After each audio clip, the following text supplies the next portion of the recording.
Thank you very مچ سر. سمیرہ خان سما ٹیلی vision سے. General صاحب آپ نے ابھی بریف میں بھی ذکر کیا انٹیلیجنس بیسڈ آپریشنس کا. It's a huge number. کم و بیش 170 انٹیلیجنس بیسڈ آپریشن IBOs یومیہ کیے جا رہے ہیں مختلف فورسز کی جانب سے, اور یہ ایک بہت بڑی ایفرٹ ہے کیونکہ انٹیلیجنس بیسڈ آپریشن کا نام سمپل ہوتا ہے مگر اس کے پیچھے ایک آپریشن کے لیے بھی بہت زیادہ ایفرٹ درکار ہوتی ہے, جتنا میں اگر جان سکتی ہوں. لیکن دوسری طرف ہم دیکھتے ہیں تو ٹیررزم کی ویو جو ہے وہ بڑھتی جا رہی ہے. آپ 383 کا آپ نے مجھے ابھی بریف میں فگر دیا شہداء کا, آفیسرز اینڈ جوانز دونوں کا. It's a huge number. تو کیا ہم یہ سمجھیں کہ یہ IBOs بے اثر ہیں یا ہم جو ایفرٹس کر رہے ہیں ان کا کوئی فائدہ نہیں ہے؟ ابھی ہم نے افغانستان میں بھی ایک اسٹرائک کے حوالے سے دیکھا, we have been targeting TTP hideouts, جو خوارجیوں کو اکراس دا بارڈر بھی ہمیں اگر ٹارگیٹ کرنا پڑ رہا ہے تو ہم کر رہے ہیں. لیکن اس سارے مومنٹم کا اگر میں رزلٹ آپ سے پوچھنا چاہوں تو ٹیررزم کی ویو پاکستان میں آن دا رائز ہے. How you would go about this? دیکھیں, جو دہشت گردی کے خلاف جنگ ہے نا, اس میں ایک چیز بنیادی ہے, اور وہ یہ ہے کہ جو فوج ہے اور قانون نافذ کرنے والے ادارے ہیں یہ دہشت گرد سے لڑتے ہیں, اور دہشت گردی کے خلاف قوم لڑتی ہے. اور اس نقطے پر تمام طبقات کا اور سیاسی پارٹیوں کا اتفاق ہے. اگر آپ یہ 3 ڈاکومنٹس جو ہیں, نیشنل ایکشن پلان 2014 کا, ریوائز نیشنل ایکشن پلان 2021 کا, اور اب جو عزم استحکام ہے, اگر آپ تینوں کو دیکھیں تو اس میں اس بات کا تعین کیا جا چکا ہے کہ دہشت گردی کا جو ناسور ہے اس کے خلاف پوری قوم نے تمام اداروں کے ساتھ مل کر لڑنا ہے. اور اس کے لیے جو ضروری اور ناگزیر عمل ہیں ان کا اس میں تعین کیا جا چکا ہے کہ یہ کام کریں گے تو دہشت گردی کے ناسور سے ہم لڑ سکیں گے. ان میں سے جو کائنیٹک ایکشنز ہیں وہ کام ہے فوج کا, انٹیلیجنس ایجنسیز کا, قانون نافذ کرنے والے اداروں کا. اس میں نہ تو ہم نے کبھی کوئی شخص چھوڑا ہے اور نہ ہی آئندہ کبھی چھوڑیں گے انشاءاللہ. لیکن دہشت گردی اس وقت ختم ہوگی جب وہ علاقے ان میں وہاں پہ انصاف قائم ہوگا, جہاں وہاں پہ تعلیم ہوگی, صحت ہوگی, انتظامیہ ہوگی, گڈ گورننس ہوگی, جب وہاں پہ نظام تعلیم اور مدارس پہ اتفاق ہوگا, اور سب سے بڑھ کر جب وہاں پہ ٹیرر اور کرائم کا نیکسس بریک ہوگا. یہ ہے وہ تلخ حقیقت جس سے ہم مزید چہرہ نہیں چھپا سکتے کہ جب تک یہ کام نہیں ہوں گے دہشت گردی جاری رہے گی. اس سے ہم کوئی انکار نہیں کر سکتے. اور ہمیں یہ بھی معلوم ہونا چاہیے کہ پاکستان میں 1 اربوں روپے کا ایک غیر قانونی اسپیکٹرم موجود ہے. اس میں بھتہ خوری ہے, نان کسٹم پیڈ گاڑیاں ہیں, اس کے اندر اغوا کاری ہے, اس میں سمگلنگ ہے, اس میں غیر قانونی اسلحہ ہے, اور اس میں یہ فیک نیوز اور پروپیگنڈا بھی اسی انلیگل اسپیکٹرم کا حصہ ہے. یہ جو انلیگل اسپیکٹرم ہے اس سے جو فائدہ اٹھاتے ہیں, جو اربا روپیہ بناتے ہیں, ان کی ایک ہی خواہش ہے کہ سسٹم جاری و ساری رہے. اور اس سسٹم کو جاری و ساری رکھنے کے لیے وہ یہ انشور کرتے ہیں, وہ یہ بھرپور کوشش کرتے ہیں کہ وہ تمام ضروری عوامل جن کا ریوائز نیب میں, جن کا عزم استحکام میں ذکر ہے, ان پر عمل درآمد نہ ہو.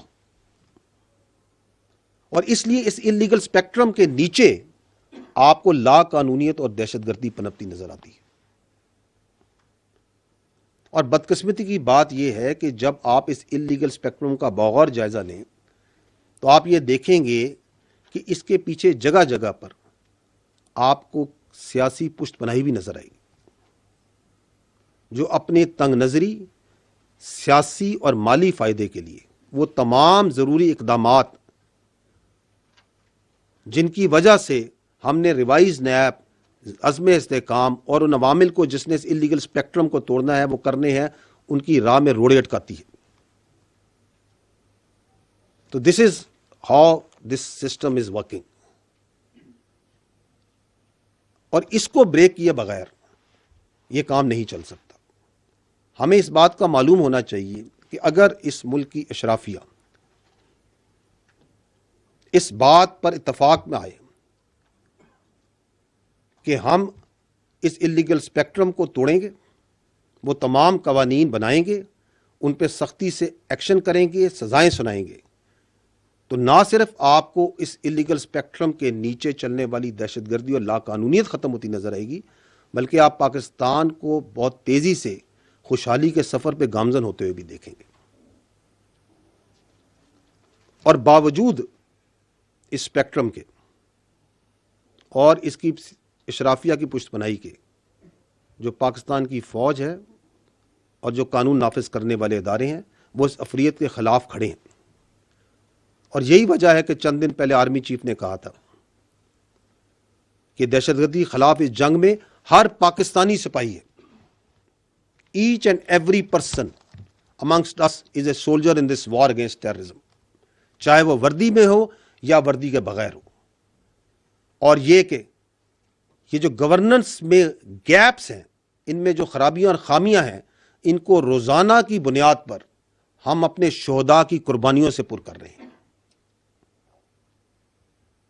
اور باوجود، اور یہی وہ قربانیاں ہیں جن کی وجہ سے آپ دیکھتے ہیں کہ باوجود کہ یہ لیگل اسپیکٹرم ہے، اس کی پشت پناہی ہے، اشرافیہ بھی اس کے ساتھ کھڑی ہے، کہ رواں سال میں 900 سے زیادہ دہشت گردوں کو مارا گیا، روزانہ کی بنیاد پر 160 سے زیادہ انٹیلیجنس بیسڈ آپریشنز کامیابی سے کیے جا رہے ہیں۔ اور اس وقت پورے پاکستان میں کوئی ایسی جگہ نہیں جہاں پہ خارجی یا دہشت گردوں کی عملاً کوئی عملداری ہو زمینی طور پہ۔ یہ ان قربانیوں کا نتیجہ ہے۔ اور ہمیں یہ بھی معلوم ہونا چاہیے کہ اس کے ساتھ ساتھ افغانستان کے بارے میں آپ نے اس کا ذکر کیا، ایک واضح پالیسی، ایک غیر مضمون پالیسی عمل میں ہے، اور وہ یہ ہے، باوجود مفادات کے، اعتراضات کے، کہ پاکستان اور افغانستان جو ہے وہ ہمارا برادر پڑوسی اسلامی ملک ہے، اور ہم اس کی خود مختاری کا مکمل احترام کرتے ہیں، لیکن ہم یہ چاہتے ہیں کہ وہ خارجیوں کو اور دہشت گردوں کو پاکستان پر فوقیت نہ دے۔ آرمی چیف اس بارے میں واضح طور پر کہہ چکے ہیں کہ ایک پاکستانی کی جان اور حفاظت افغانستان پر مقدم ہے۔ اگر فتنہ الخوارج اور دہشت گرد، جن کے ہاتھ پاکستانیوں کے، معصوم پاکستانی شہریوں کے خون سے آلودہ ہیں، اگر ان خون آلود ہاتھوں کو سرحد پار سے تقویت اور مدد ملتی ہے، تو دین اسٹیٹس کو از نو مور ایکسیپٹیبل۔ اور یہی وجہ ہے کہ آپ نے یہ دیکھا ہے کہ 8 لاکھ سے زائد غیر قانونی افغانیوں کو واپس بھجوایا جا چکا ہے، باوجود مشکلات کے اور اعتراضات کے۔ 1 ڈاکومنٹ رجیم کا نفاذ سرحد پہ کیا جا چکا ہے، اسمگلنگ میں بھی بتدریج کمی ہو رہی ہے۔ اور اس کے علاوہ ناٹ اونلی کہ یہ جو جغرافائی سرحدیں، جو آپ کی ڈیجیٹل سرحدیں ہیں، ان کو محفوظ بنانے کے لیے بھی جو ٹیکنیکل اور جو لیگل ایکشنز ہیں وہ بتدریج لیے جا رہے ہیں۔ اور جہاں تک بلوچستان کا تعلق ہے، تو بلوچستان میں جو سوشو اکنامک پروجیکٹس ہیں، جو عوام دوست پروجیکٹس ہیں، اگر آپ دیکھیں تو ان کا تناسب باقی صوبوں کے حساب سے آبادی کے لحاظ سے بہت زیادہ ہے۔ اس لیے تاکہ یہ جو مصنوعی جھوٹا بیانیہ بنایا جاتا ہے احساس محرومی کا، اس کو توڑا جائے، اور اس کا پردہ چاک ہو رہا ہے، اور لوگوں کو سمجھ آ رہی ہے کہ یہ جھوٹا بیانیہ کون بنا رہے ہیں اور ان کے پیچھے کون لوگ ہیں۔ اور فتنہ الخوارج کا جو انسانیت، اس کا جو ایجنڈا ہے اور جو گھنونا چہرہ، جس کا انسانیت سے کوئی تعلق نہیں ہے، جس کا دین اسلام سے کوئی تعلق نہیں ہے، وہ بھی سب کے سامنے عیاں ہو چکا ہے۔ تو یہ وہ کامیابیاں ہیں، اور ان میں سب سے بڑی کامیابی وہ یہ ہے کہ ہماری قوم کا، ہمارے عوام کا اور ہماری افواج کا عزم اور حوصلہ بلند ہے۔ دشمن پریشان ہے کہ باوجود تمام سازشوں کے، تمام تدبیروں کے، باوجود دہشت گردوں کے، خودکش بمباروں کے، سیاسی انتشاریوں کے، زہریلے بیانیوں اور پروپیگنڈے کے یہ ملک درجہ بدرجہ صرف آگے بڑھ رہا ہے، اور اس کے لیے ہم سب مل کر سلام پیش کرتے ہیں اپنے شہداء کو، ان کے خاندان والوں کو، اینڈ سب سے بڑھ کر پاکستانی قوم کو، جو اس بات پہ قائم ہے اور اس کا یقین ہے کہ دائمی استحکام میں اور خوشحالی کے سفر میں یقیناً سچائی اور حق کی کامیابی ہوگی. So it's a complex thing. I hope I have been able to answer you. جل صاحب، میرا نام اعجاز احمد ہے، میں جی این این میں ہوں. پاکستانی فوج دنیا کی واحد فوج ہے جو بیٹل ہارڈنڈ فوج ہے. دہشت گردی کے خلاف ہم 20 سال سے 25 سال سے لڑ رہے ہیں. ہم نے بارہا مذاکرات بھی کیے، افغانستان کے ساتھ بھی اپیزمنٹ کی کوشش کی، وفود ان کے یہاں بھیجے، لیکن ہمیں دیکھتے میں آیا کہ کوئی فائدہ اب تک نہیں ہوا. لیکن گزشتہ روز وہ ایک بڑے سیاستدان ہیں عمران خان صاحب، اڈیالہ جیل میں مقدمات بھی بھگت رہے ہیں. کل ہماری ان سے بات ہوئی تو وہ یہ کہتے ہیں کہ جو پاکستان کی افغان پالیسی ہے وہ غلط ہے. افغانستان کے ساتھ مذاکرات کرنے چاہیے، ٹی ٹی پی کے ساتھ مذاکرات کرنے چاہیے. وہ یہ کہتے ہیں کہ مذاکرات، ہمارا تو وزیر خارجہ وہاں بلاول کا انہوں نے نام لیا کہ وہ نہیں گئے افغانستان جب وہ وزیر خارجہ تھے. تو وہ یہ کہتے ہیں کہ اس کے اثرات خیبر پختونخوا پر بھی آ رہے ہیں، اور یہ پالیسی فالٹی ہے، اس کو مکمل طور پر تبدیل کرنا چاہیے اور افغانستان سے مذاکرات کرنے چاہیے. آپ اس حوالے سے کیا کہتے ہیں؟ دیکھیں، میں اس پہ رائے دینے سے پہلے کچھ فیکٹس آپ کے سامنے پیش کرنا چاہتا ہوں. پہلی بات تو یہ ہے کہ پچھلے 2 سال سے افغان عبوری حکومت کے ساتھ مختلف لیولز پر بات چیت اور کانٹیکٹ جاری ہے. دس از اے فیکٹ. اور جیسے میں نے ابھی پہلے بھی عرض کیا کہ ہم ان سے ایک ہی بات کر رہے ہیں کہ پاکستان اور افغانستان دونوں برادر پڑوسی اسلامی ملک ہیں، اور یہ کہ افغان عبوری حکومت دہشت گردوں کو، فتنہ الخوارج کو پاکستان کے اوپر مقدم نہ رکھے. یہ بھی آپ کو معلوم ہونا چاہیے کہ یہ جو بات چیت اس کا آپ ذکر کر رہے ہیں، یہ بات چیت نہ صرف ڈائریکٹلی ہو رہی ہے بلکہ انڈائریکٹلی بھی ہو رہی ہے دوست ممالک کے ذریعے بھی. اور افغان عبوری حکومت کو یہ باور کرایا جاتا ہے کہ آپ فتنہ الخوارج اور دہشت گردوں کو سہولت کاری جو ان کی زمین سے ہو رہی ہے اس کو روکیں. جو افغان، ابھی میں نے آپ کو بتایا کہ کتنے افغان جو ان سے ہیں جو دہشت گردی میں ملوث تھے، جو خودکش بمبار بھی تھے، پکڑے گئے، کتنے جنم حاصل ہوئے. تو ہم انہیں کہتے ہیں کہ یہ جو افغان ہیں ان کو آپ کنٹرول کریں کہ یہ دہشت گردوں کے ساتھ شامل ہو کے پاکستان کے اندر آ کے دہشت گردی نہ کریں. ان افغان خودکش بمباروں کو کنٹرول کریں.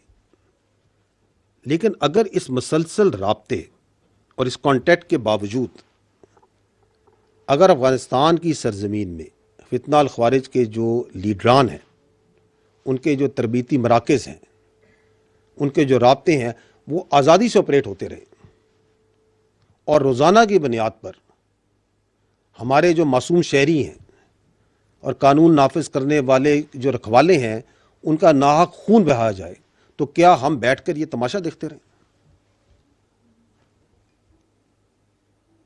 میں آپ سے یہ جو آپ نے ذکر کیا اپنا، تو یہ جو دوغلی سیاست کا یہ جو پرچار کرتے ہیں، میں ان سے ایک سادہ سوال کرتا ہوں کہ آج سے ٹھیک 6 دن پہلے 21 دسمبر 2024 کو جنوبی وزیرستان میں 16 FCC کے جوان فتنہ الخوارج سے جوانمردی سے لڑتے ہوئے شہید ہوئے. کیا ان کے خون کی کوئی قیمت نہیں ہے؟ کیا وہ اس پاکستان کے اور وہ سب کے سب، کیا اس خیبر پختونخوا کے شیر دل جوان نہیں تھے؟ میں یہ سوال کرتا ہوں کہ 2021 میں جب فتنہ الخوارج کی کمر ٹوٹ گئی تھی اینڈ اٹ واز آن دی رن، تو اس وقت کس کے فیصلے پر بات چیت کے ذریعے ان کو ری سیٹل کیا گیا اور آباد کیا گیا؟ کس نے ان کو طاقت اور دوام بخشا؟ اور یہ جو فیصلے جن کا ہم سب اس وقت خمیازہ بھگت رہے ہیں، آپ سب کو معلوم ہونا چاہیے کہ آپ کے قانون نافذ کرنے والے رکھوالے اور آپ کے جوان روزانہ ان فیصلوں کی لکھائی اپنے خون سے دھو رہے ہیں. اور میں آپ سے یہ سوال بھی کرتا ہوں کہ اگر کوئی فریق اپنی گمراہ سوچ اور اپنی مرضی مسلط کرنے پہ تلا ہو تو اس سے کیا بات کریں؟ اگر اس طرح کے ہر مسئلے کا حل بات چیت میں ہوتا تو پھر دنیا کی تاریخ میں کوئی جنگ و جدل نہیں ہوتا، کوئی غزوات اور مہمات نہیں ہوتی۔ ہمیں یہ جاننا چاہیے کہ جو مسلمان ہے اور ہر غیرت مند محب وطن شہری، قربانی دینا اور جان دینا اس کا فخر ہوتا ہے۔ ہم اپنے ایمان پر، اپنے وطن پر اور اپنی آزادی پر کوئی سمجھوتا نہیں کریں گے۔ اور یہ جو آپ نے ذکر کیا، یہ جو تلخ حقیقت اور تجربہ جس سے ہم گزرے، اس سے گزرنے کے باوجود بھی اگر کوئی لیڈر اور سیاسی شخصیت یہ کہے تو ایسی شخصیت جو کہ اس صلاحیت سے عاری ہو کہ وہ اپنی غلطی سے کوئی سمجھے، اور جو یہ سمجھتا ہو کہ اسے ہر چیز کا مکمل علم ہے، تو ایسے رویوں کی قیمت پوری قوم اپنے خون سے چکاتی ہے، اور ہم کر رہے ہیں۔ یہ جو سو کالڈ پالیسی تھی بات چیت کی اور ری سیٹلمنٹ کی، اس کا خمیازہ آپ اور ہم سب بھگت رہے ہیں۔ اور یہ جو اب تکرار کی جا رہی ہے، کم از کم یہ بات تو مکمل طور پہ یہ واضح کرتی ہے کہ 2021 میں بھی کس کی ضد تھی کہ ان سے بات چیت کر کے ان کو ری سیٹل کیا جائے، اور اس ضد کا جو قیمت ہے وہ پاکستان اور بالخصوص خیبر پختونخوا ادا کر رہا ہے۔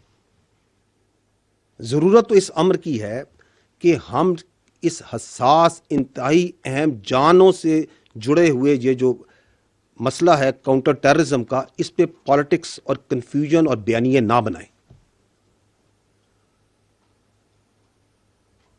اور خیبر پختونخوا میں گڈ گورننس پہ توجہ دیں۔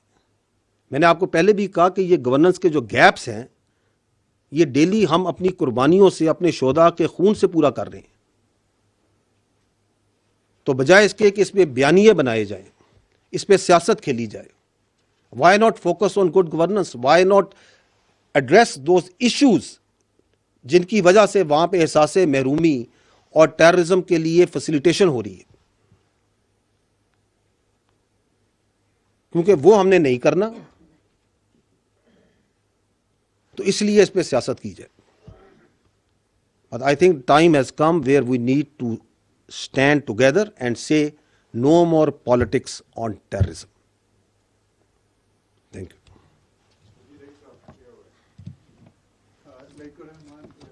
ڈی جی صاحب، میرا سوال اسپیسیفکلی ہے 9 مئی کے جو فیلڈ جنرل کورٹ مارشلز ہوئے ہیں ملٹری کورٹ سے، مختلف آراء، مختلف متضاد جو باتیں ہوتی رہیں ماضی میں کہ ان کے کورٹس میں کیس جانے چاہیے فوجی عدالتوں میں یا نہیں، لیکن بہرحال سپریم کورٹ کا جو فیصلہ آیا اس کی روشنی میں پہلے 25 اور اس کے بعد 60 لوگوں کو 9 مئی سے جو متعلقہ تھے ان کو فیصلے سنائے گئے ہیں، مجموعی طور پر 25 ہیں، 85 بن جاتے ہیں۔ کیا یہ سمجھا جائے، تصور کیا جائے کہ یہ جو 9 مئی کے معاملہ ہے ان سزاؤں کے بعد یہ اپنے منطقی انجام تک پہنچ چکا ہے؟ دیکھیں جی، 9 مئی کے بارے میں جو افواج پاکستان کا جو پوائنٹ آف ویو ہے وہ بڑا واضح ہے، غیر مبہم ہے اور مستقل ہے، اور وہ یہ ہے کہ 9 مئی افواج پاکستان کا مقدمہ نہیں، یہ عوام پاکستان کا مقدمہ ہے۔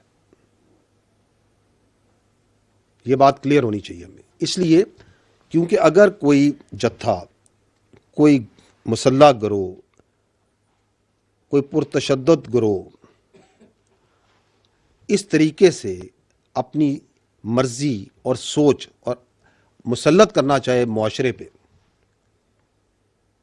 اور اس طرز عمل کو قانون کے مطابق اور آئین کے مطابق نہ روکا جائے، تو آپ کے ہمارے اس معاشرے کو ہم کس طرف لے کے جائیں گے؟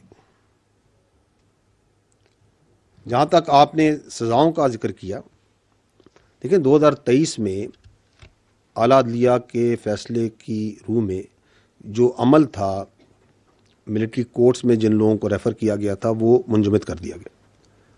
حال ہی میں جب یہ 7 رکنی بینچ نے اس کے اوپر فیصلہ دیا تو اس کی روشنی میں سزائیں سنانے کا عمل اب مکمل کیا جا چکا ہے، اور اس کے اندر مروجہ قانون کے تحت ثبوت اور شواہد کے مطابق اور تمام قانونی تقاضوں کو پورا کر کے وہ تمام لوگ جو 9 مئی کی ہنگامہ آرائی میں ملوث تھے اور جن کو قانون کے مطابق ملٹری کسٹڈی میں ریفر کیا گیا تھا، ان کو سزائیں دینے کا عمل مکمل ہو چکا ہے، اور اس فیصلے سے یہ بڑا واضح پیغام جاتا ہے کہ اس طرح کے معاملات کی کوئی گنجائش نہیں ہے، اور مستقبل میں بھی کوئی اس طرح کے معاملات میں اگر انوالو ہوگا تو اس کو آئین اور قانون کے مطابق باصورت سزا ملے گی۔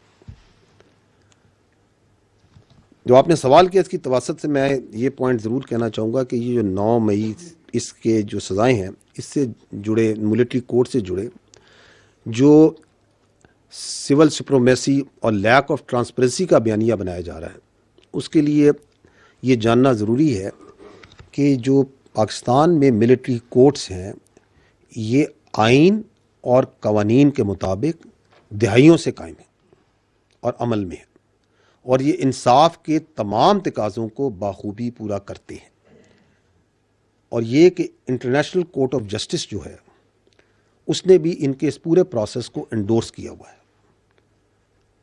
آپ کو یہ معلوم ہونا چاہیے کہ ملٹری کورٹس میں جو ملزمان ہوتے ہیں ان کو اپنا وکیل کرنے، اپنا ایویڈنس پیش کرنے، اپنے گواہ لانے، کراس ایگزامینیشن کرنے اور دیگر تمام قانونی حقوق مکمل طور پہ حاصل ہوتے ہیں، اور اگر سزا ہو جائے اور وہ مجرم اور تو ان مجرموں کو نہ صرف یہ کہ کورٹ آف اپیل میں چیف آف آرمی سٹاف سے پٹیشن کر سکتے ہیں، ہائی کورٹ میں اپیل اور سپریم کورٹ میں اپیل کا بھی انہیں حق حاصل ہے، اور یہ بھی آپ کے سامنے مسلمہ حقیقت ہے کہ یہ فیصلے بھی قانونی طور پہ صرف اس سے سنائے گئے ہیں جب سپریم کورٹ نے ان کو سنانے کا حکم جاری کیا۔ تو یہ سوال یہ ہے کہ پھر یہ جو بیانیہ ہے یہ بنتا کیوں ہے؟ وہ اس لیے بنتا ہے کہ یہ 9 مئی کے سانحے سے جڑے واقعات ہیں، ان کا جب کوئی قانونی طور پہ اور اخلاقی طور پہ جواز نہیں ہے اور اس کو آپ کسی طریقے سے ڈیفینڈ نہیں کر سکتے، تو پھر ملٹری کورٹس کا جو پروسیس ہے اس پہ ایک پروپیگنڈا بنایا جاتا ہے۔ جبکہ دلچسپ بات تو یہ ہے کہ کچھ عرصہ پہلے جو ابھی ناصر اس پہ بات کر رہے ہیں وہ خود ان کورٹس کے بہت بڑے دائی ہوتے تھے۔ اور اگر انٹرسٹنگلی میں آپ کو ایک اور چیز آپ کے توسط سے بتاتا ہوں کہ کچھ عرصہ پہلے تو یہ بیانیہ بنایا جا رہا تھا کہ یہ جو احتجاجی انتشاری ہیں یہ تو ایجنسیوں کے بندے ہیں، یہ تو پلانٹڈ لوگ ہیں، اور یہ کسی بڑی گہری سازش کے تحت فوج نے خود حملے کروائے ہیں، فالس فلیگ۔ تو چلیں اگر یہ ہم نے اپنی ایجنسیوں کے بندوں کو خود اپنے قانون کے تحت سزائیں دے دی ہیں تو ان انتشاریوں کو تو خوش ہونا چاہیے۔ اب وہ پریشان ہے، اس لیے کیونکہ اپنے اقتدار کی ہوس میں وہ منافقت اور فریب کی آخری حدوں کو کراس کر چکے ہیں۔ دس از دی پرابلم۔ اور اب یہ جو اینٹی ٹیررسٹ کورٹس ہیں، ہم یہ چاہیں گے کہ اس کے اندر بھی جو 9 مئی سے جڑے واقعات میں جو لوگ ہیں ملوث ہیں، جن کے مقدمات ہیں، ان کو اپنے انجام تک پہنچنا چاہیے۔ اس کی وجہ یہ ہے کہ اگر آپ دنیا میں نظر دوڑائیں تو ابھی اس سال یہ جولائی 2024 میں جھوٹی پوسٹوں پہ لندن میں، انگلینڈ میں، برطانیہ کے اندر وہ کیا کہتے ہیں نسلی فسادات ہوئے، تو کتنی صورت کے ساتھ بالغ انکلوڈنگ نابالغ لوگوں کو سزائیں دی گئی۔ 2020 میں جب کیپٹل ہل پہ حملہ ہوا تھا تو سینکڑوں لوگوں کو کتنی سپیڈ کے ساتھ سزا دی گئی۔ اس سے پہلے آپ کو لندن رائٹس یاد ہوں گے، آئی تھنک 2011، 1200 سے زیادہ لوگوں کو سزائیں دی سپیڈی جوڈیشل سسٹم میں۔ 2020 میں یاد نہیں، 2023 میں آئی تھنک وہ فرانس کے فسادات ہوئے، 700 سے زیادہ لوگ کورٹس بیٹھے، دنوں میں انہوں نے سزائیں سنائی۔ اور باہر کے ملکوں میں بھی باشمول امریکہ اور برطانیہ میں جس طرح پاکستان میں ملٹری کورٹس ہیں وہ بھی ان کے قوانین کے مطابق بخوبی اپنا کام انجام دیتے ہیں۔ تو کہنے کا مطلب یہ کہ اگر آپ حقائق کو دیکھیں تو باہر کی دنیا میں اسپیشلی مغربی ممالک میں جو سیاسی انتشاری ہیں ان کو کوئی سپیس نہیں دیتا، نہ کہ ان کو سپیس دیں اور بلکہ مزید ان کو انتشار پہ سیاست کی اجازت دی جائے. اور یہ جو بچے ہیں جو آپ نے بات کی، یہ تو نوجوان بچے جن کو زہریلا پروپیگنڈا کر کے، جن کو ریاست کے خلاف، اداروں کے خلاف کھڑا کیا گیا، ان کے جو والدین ہیں اور پیار کرنے والے، ان کے محبت کرنے والے ہیں، ان کو یہ دیکھنا چاہیے کہ کس طرح ان کو استعمال کیا گیا اپنے مخصوص سیاسی ایجنڈے کے لیے، اپنے اقتدار کے لیے، اپنے مقاصد کے لیے، اس کی بھین چڑھایا گیا. یہ نوجوان تو ہمارا اثاثہ ہیں. بجائے اس کے کہ ان کو تعمیری سوچ دی جائے، تعلیم دی جائے، ان کو سکلز دی جائیں، کچھ لوگ اپنی سیاست کے لیے ان میں زہر ڈالتے ہیں، زہریلے پروپیگنڈے سے ان کے اندر کرتے ہیں. تو جو اس بیانیے اور پروپیگنڈے کی بنیاد رکھتے ہیں، اصل ملزم تو وہ ہیں. اور اسی لیے انصاف کا سلسلہ اس وقت تک چلے گا جب تک 9 مئی سے جڑے منصوبہ ساز اور اصل گھنونے کرداروں کو آئین اور قانون کے مطابق کیفر کردار تک نہیں پہنچایا جائے گا. کیونکہ پاکستان اور پاکستانی قوم اس جیسے کسی سانحے اور ایسی انتشاری سیاست کی اجازت نہیں دے سکتی.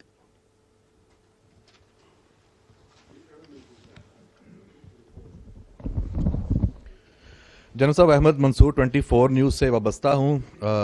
9 مئی کے منصوبہ سازوں کی سر بات ہوئی.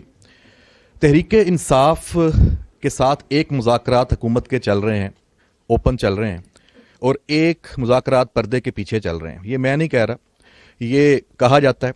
اور ساتھ ہی یہ بھی بتایا جاتا ہے کہ یہ جو اسٹیبلشمنٹ اور عمران خان کے درمیان جو یہ بات چیت ہے یہ مسلسل چل رہی ہے، اور یہ ڈیل وغیرہ کے لیے یا کوئی بھی اس کا معاملہ ہے، کبھی علی امین گنڈا پور اپنے ساتھ لوگ لے جاتے ہیں جو مذاکرات کار ہیں خفیہ، کبھی بشرا بی بی کے ساتھ چلے جاتے ہیں، کبھی یہ بھی نام لے لیا جاتا ہے کہ کوئی ایک خاص رینک کے افسر ہیں مسلسل ملاقاتیں کر رہے ہیں.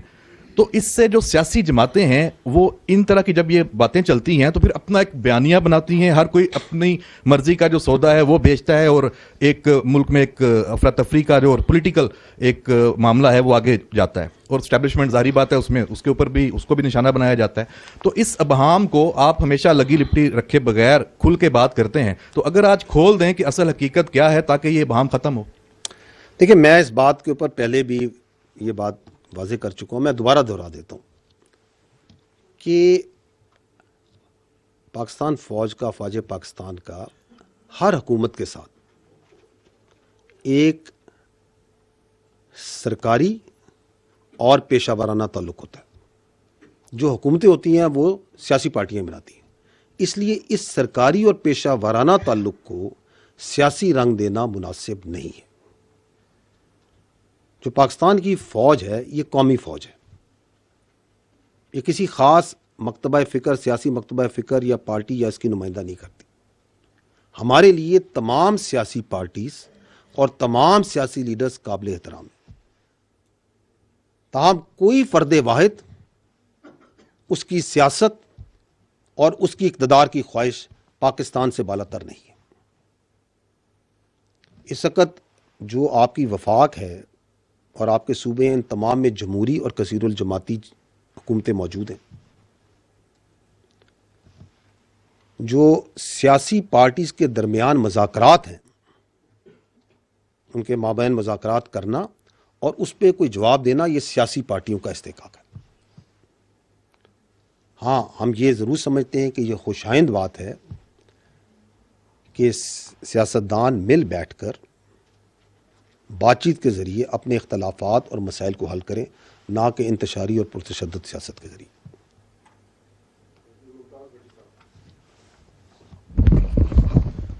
جناب صاحب، آپ نے 2024 کا پروفیشنل ریویو اس پریس کانفرنس میں پیش کیا، مگر ایک پریس ریلیز جاری ہوئی تھی جو کہ افواج پاکستان کی طرف سے ہوئی تھی جنرل فیض حمید کے حوالے سے، جنرل ریٹائرڈ فیض حمید کے اوپر جو 4 چارجز ہیں وہ بڑے کلیئر اس میں مینشن کیے گئے تھے. جو 5واں تھا وہ انویسٹیگیشن کے حوالے سے تھا.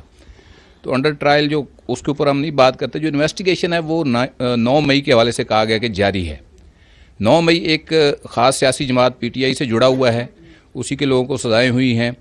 تو کیا اب جنرل فیض حمید سے جو تحقیقات ہیں اس کا دائرہ عمران خان تک بھی بڑھ سکتا ہے, اور اس کے اوپر جو عمران خان ہے ان کا بھی ٹرائل ہو سکتا ہے فیض حمید کے ساتھ؟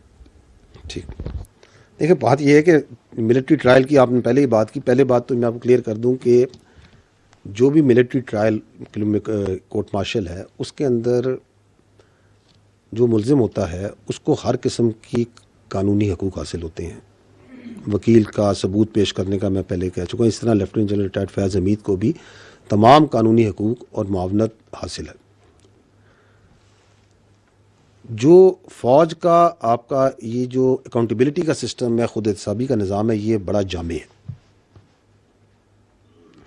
And it works on evidence اور شواہد نا کے الزامات پر. اور اگر فوج میں کوئی شخص اپنے عہدے, اپنے رینک کو ذاتی فائدے کے لیے یا کسی ذاتی یا کسی کولیکٹیو ایجنڈے کے لیے استعمال کرتا ہے, سیاسی ایجنڈے کے لیے استعمال کرتا ہے, تو یہ خود احتسابی کا نظام جو ہے یہ حرکت میں آتا ہے. ٹھیک ہے. آپ نے 9 مئی کی بات کی تو ہم یہ پہلے بھی کہہ چکے ہیں کہ دیکھیں 9 مئی کے پیچھے ایک مربوط منصوبہ بندی تھی, ایک مربوط سازش تھی. جو لوگ بھی اس منصوبہ بندی اور سازش میں ملوث تھے ان کو آئین اور قانون کے مطابق کیفر کردار تک پہنچانا ضروری ہے. اور ہمیں یہ معلوم ہونا چاہیے کہ ہر فوجی افسر کے لیے صرف ریاست پاکستان اور افواج پاکستان مقدم ہے. پاکستان کی فوج کسی ایک خاص سیاسی پارٹی, نظریے یا سوچ کی نہ مخالف ہے نہ حمایتی ہے. اور کوئی بھی آفیسر اگر سیاست کو ریاست پر مقدم رکھے گا تو اسے اس کا جواب دینا پڑے گا. اور اس کیس کے حوالے سے میں آپ کے توسط سے یہ بھی کہنا چاہوں گا کہ یہ ایک حساس کیس ہے, سب جوڈس ہے, اور اس میں حساس معاملات اس سے جڑے ہیں. اس لیے اس پہ غیر ضروری تبصروں تجزیوں سے گریز کیا جائے. اس کی جو بھی تفصیلات ہوں گی جو ضروری ہوں گی وہ وقتاً فوقتاً آپ کو ان سے آگاہ کر دیا جائے گا. جنرل صاحب, خالد محمودی ایکسپریس ٹی وی سے. جنرل صاحب, جہاں بہت سارے واقعات ہوئے وہاں پہ 24 نومبر اور 26 نومبر کے درمیان اسلام آباد میں بھی ایک پرتشدد جو ہے واقعہ ہوا, خاص کر ڈی چوک میں یہ واقعہ ہوا. وہاں پہ جو تمام قانون نافذ کرنے والے ادارے بھی موجود تھے, 245 کی طرح فوج بھی موجود تھی. کیجولٹی کے بارے میں بہت بیانیہ چلا. ایک سیاسی جماعت نے, باہر بیٹھے لوگوں نے بھی, اندرون ملک بھی, سوشل میڈیا پر ایک بیانیہ بنایا گیا کہ وہاں پہ اتنی زیادہ کیجولٹی ہوئی, زخمی ہوئے لوگ, گرفتار ہوئے. ایکچوئل پوزیشن کیا تھی؟ ہاسپٹل کی جانب سے بھی جو سوشل میڈیا کو فیڈ کیا گیا وہ بھی غلط معلومات فراہم کی گئی. ایکچوئل پوزیشن کیا تھی؟ فوج وہاں پہ موجود تھی, وہاں پہ کیا ہوا, کتنی کیجولٹی ہے, کتنی گرفتاریاں ہیں, کتنے زخمی تھے؟ دیکھیں, یہ جو مخصوص سیاسی جماعت کی طرف سے کی گئی یہ جو نومبر سازش ہے, اس کے پیچھے جو سوچ ہے وہ سیاسی دہشت گردی کی ہے. اور یہ اس کی تفصیلات واقعے میں جانے سے پہلے میں آپ کو یہ یاد کرانا چاہوں گا کہ یہ جو منفی اور تشدد کی سیاست کا سلسلہ ہے, یہ آپ یاد کریں تو یہ 2014 میں جب پارلیمنٹ پہ اور سرکاری اداروں پہ املاک پہ حملہ ہوا اس وقت بھی آپ نے دیکھا. آپ نے مئی 2022 میں بھی دیکھا, نومبر 2022 میں بھی دیکھا. آپ نے سانحہ 9 مئی 2023 میں بھی دیکھا, اور اسی کا تسلسل ابھی آپ نے نومبر 2024 میں دیکھا کہ use of force for political coercion. گو کہ الحمدللہ عوام کے شعور کی وجہ سے یہ تمام کوششیں ناکام ہوئی اور انشاءاللہ آئندہ بھی ناکام ہوں گی. تاہم ان کی وجہ سے پاکستان کے عوام کی جو ترقی اور خوشحالی اور جو سیکیورٹی کے اندر امن کا سفر ہے اس میں یقیناً رکھنا پڑتا ہے, اور جو اصل عوامی مسائل ہیں ان سے توجہ ہٹتی ہے, اور اس کی اپرچونٹی کاسٹ آپ اور ہم سب دیتے ہیں. اس واقعے کے بارے میں 1 دسمبر کو 2024 کو وزارت داخلہ نے ایک مفصل اعلامیہ جاری کیا تھا، جس میں انہوں نے یہ بتایا تھا کہ جو پاکستان کی فوج ہے وہ اس پورے واقعے میں اس پرتشدد ہجوم کے ساتھ بالکل ڈائریکٹ کانٹیکٹ میں نہیں آئی، اور نہ ہی اس کو اس پرتشدد ہجوم یا رائٹ کنٹرول کے لیے تعینات کیا گیا تھا۔ فوج کی تعیناتی صرف ریڈ زون تک محدود تھی، اور خصوصاً جب وہاں پہ دوست ممالک کے اہم وفود بھی موجود تھے۔ وزارت داخلہ نے اپنے اعلامیے میں یہ بھی واضح کیا کہ جو سیاسی قیادت تھی اس انتشاری ہجوم کے، اس کے مسلح گارڈز اور ان احتجاجیوں میں جو کچھ لوگ جو آتشی اسلحے کے ساتھ تھے، انہوں نے یقیناً فائرنگ کی، اور آپ نے، ہم نے، سب نے میڈیا پر، سوشل میڈیا پہ وہ آتشی اسلحے دیکھا بھی، اور بھی بہت طرح کے ہتھیار دیکھے جو ان کے ساتھ، جن سے وہ مسلح تھے۔ اور یہ بات بھی واضح کی وزارت داخلہ نے کہ جو سیکیورٹی نافذ کرنے والے ادارے جو وہاں پہ تعینات تھے، ان کو آتشی اسلحہ دیا ہی نہیں گیا تھا، اور جب وہ سیاسی قیادت وہاں سے بھاگی، مفرور ہوئی، تو آپ نے دیکھا کہ ایک پہلے سے تیار شدہ سوشل میڈیا کانٹینٹ اور فیک کانٹینٹ کو بڑی سپیڈ کے ساتھ ڈالا گیا، جس کا مقصد یہ تھا کہ بے بنیاد الزامات لگائے جائیں، تاکہ یہ جو بے معنی ہنگامہ رہی ہے اور یہ سیاسی جگہ صحیح ہے، اس سے ایک تو توجہ اٹھائی جائے، اور جو پہلے سے جاری شدہ سیاسی انتشار اور معاشرے میں خلقشار ہے اس کو مزید بڑھایا جائے۔ دیکھیں، قانون، جو آئین ہے ہمارا اور قانون ہے، یہ بالکل اجازت دیتا ہے کہ آپ پرامن احتجاج کریں، آزادی ہے، حق ہے، جو آپ کی آزادی ہے اظہار رائے ہے، اس کا حق بھی دیتا ہے، لیکن یہ تمام جو حقوق ہیں یہ کسی قاعدے میں اور کسی قیود کے تحت ہیں۔ اگر آپ کیلوں سے لگے ڈنڈے لے کر، آتشی اسلحہ لے کر، ٹیئر گیس شیل لے کر دھاوا بولتے ہیں، پولیس اور رینجرز پر حملے کرتے ہیں، ان کو شہید کرتے ہیں، تو یہ سیاسی احتجاج نہیں، یہ سیاسی دہشت گردی ہے، اور اس کو کوئی قانون اس کی اجازت نہیں دیتا۔ اگر ہم مسلح جتھوں کو لے کر وفاق پر حملہ آور ہو جائیں اور اس کو سیاست مان لیں، تو کل کوئی بھی گروہ، کوئی دہشت گرد پیسے کے زور پہ، اسلحے کے زور پہ، طاقت کے بل بوتے پر اپنی سوچ مسلط کرے گا۔ سوال جو ہے وہ لارجر کویشچن یہ ہے کہ یہ، جس طرح میں نے پہلے عرض کیا کہ واٹ از دیٹ تھنگ جو کہ اس منفی سیاست کو سپیس دے رہی ہے کہ بار بار یہ ہو رہا ہے۔ اگر آپ اس پہ غور کریں تو اس کا جو سب سے بڑا انیبلر ہے وہ فیک نیوز اور جھوٹا پروپیگنڈا کرنے کی صلاحیت ہے، جو کہ اس کے منصوبہ سازوں کو، سہولت کاروں کو یہ اعتماد دیتا ہے وہ کچھ بھی بیچ سکتے ہیں۔ آپ کے سامنے ہے کہ 9 مئی فیلس فلیگ ہے، یہ فوج نے خود کرایا، اداروں نے خود کرایا، ان کا یہ بیانیہ بیچنا شروع ہو جائے، اور ابھی 26 نومبر کو بیسوں نہیں تو سینکڑوں نہیں تو ہزاروں ان کے جو احتجاجی ہیں وہ شہید ہو گئے۔ یہ بیانیہ بناؤ اور بیچو، because they have that confidence کہ ہم کسی قسم کا جھوٹ بیچ سکتے ہیں۔ اور اس کے پیچھے وہ ایک سوشل میڈیا ہے، اس کو چلانے والے ہیں، and that is why we can safely say کہ یہ جو انتشاری سیاست ہے اس کا کنٹرول ملک میں موجود، اندرون ملک موجود سیاسی لیڈران کے پاس نہیں، بلکہ ملک سے باہر چلنے والے سوشل میڈیا کے پاس ہے، ان نامی اور بے نامی اکاؤنٹس کے پاس اس کی سیاست کا کنٹرول ہے۔ اور آپ یہ بھی دیکھتے ہیں کہ کس طرح ایک دم